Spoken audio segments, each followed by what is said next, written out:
If you enjoy my displays, please consider leaving a donation.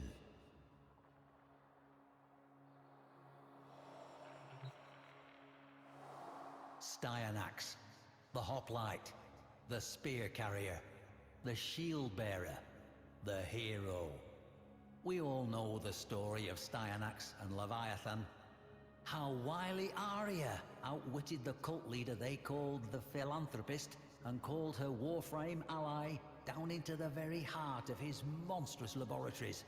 And no wonder, because these events did not happen in some distant epoch, in the times of the Orokin Fall, the Great Unraveling, the Age of Despots, or the Smaragdine Concord.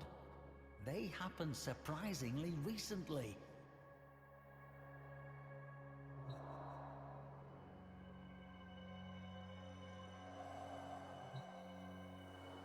We have so many monsters.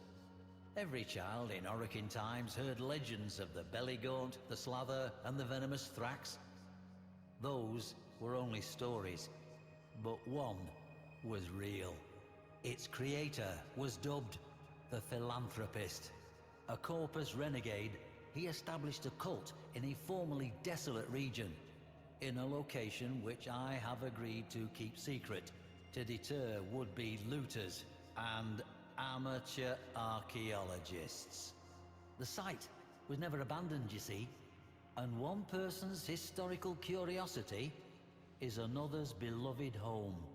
With science, this philanthropist ensured ever more bountiful harvests and secured himself both gratitude and worship. Legend says he would travel the system, seeking out parentless children to shelter and educate. But this apparent charity concealed a darker purpose.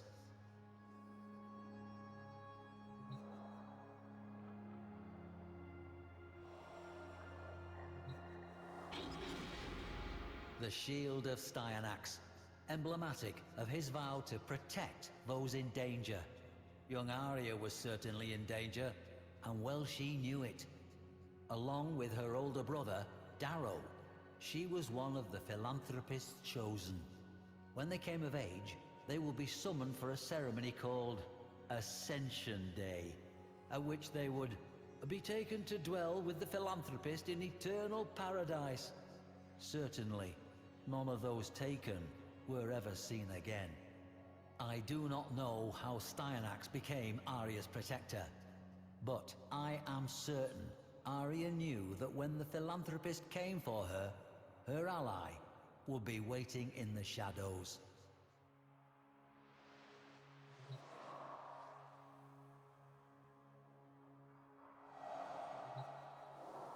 This was the fate of the Chosen, to be merged together into a single monstrous mass, Leviathan.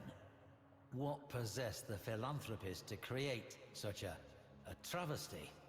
We can only speculate. But we know that he had been studying the infestation and that he believed Warframes to be weak and obsolete. Perhaps he craved domination over others. Perhaps he yearned to create new life.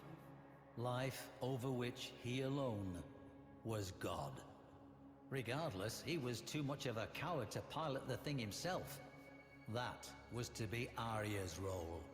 But Arya called upon Styanax, who, if the ruins of the temple roof are any indication, made an explosive appearance. Faced with the certainty of defeat, the philanthropist clambered into Leviathan and took command of it.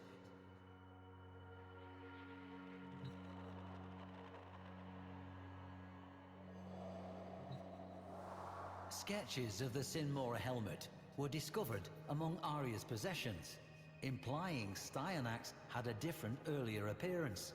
Arya must therefore have been in contact with Styanax long before her Ascension Day. But how?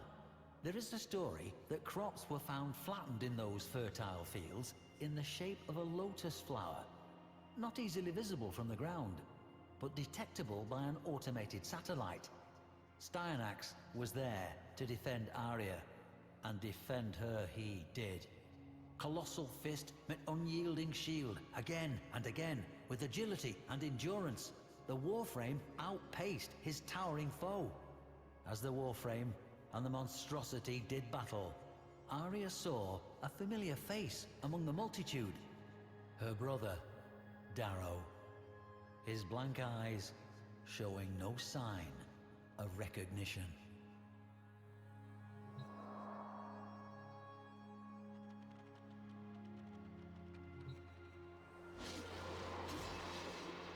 As Styanax struck and struck again with the Aphentis, making little headway against the relentless Leviathan, a final, desperate scream from Arya achieved the impossible. It awoke Darrow. From out of those thousands of fused bodies, a single mind was suddenly saying, no. Latching his remaining arm around his tormentor's throat with the very last of his life's strength, the doomed Darrow distracted the philanthropist long enough for Styanax to act. One last act of love and protection for his sister. But the Warframe hesitated. It seems he understood the importance of Darrow's rebellion. If one mind could turn upon its master, why not all of them? With but a gesture, he gave the captive minds their freedom. Suddenly awakened and aware of their hellish plight, the damned townspeople tore at the philanthropist's exposed face, the Leviathan's body coming apart as arms broke free from the mass, clawing for revenge. Together, they dragged the screaming philanthropist down, rending and tearing. In that moment, we can be assured the philanthropist knew the depth of his failure, his defeat. Without worshippers, a god is nothing. And Styanax delivered the final, merciful stroke.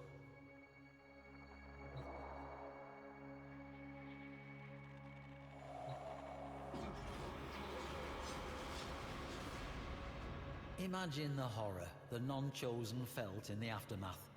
Fear, uncertainty, and above all, unquestioned habit had allowed a monster to flourish. Arya took over the cult and made it a community instead. They still thrive to this day, or so it is claimed. Styanax is the story's hero, but it was Arya's courage that summoned him. All revolutions begin when one voice dares to say, I will not. Somehow, across the dark reaches, Styanax saw that courage burning bright and swore it would not stand alone. I would visit Arya's temple myself, but I am indisposed at present. A long-standing condition. All donations are, of course, appreciated.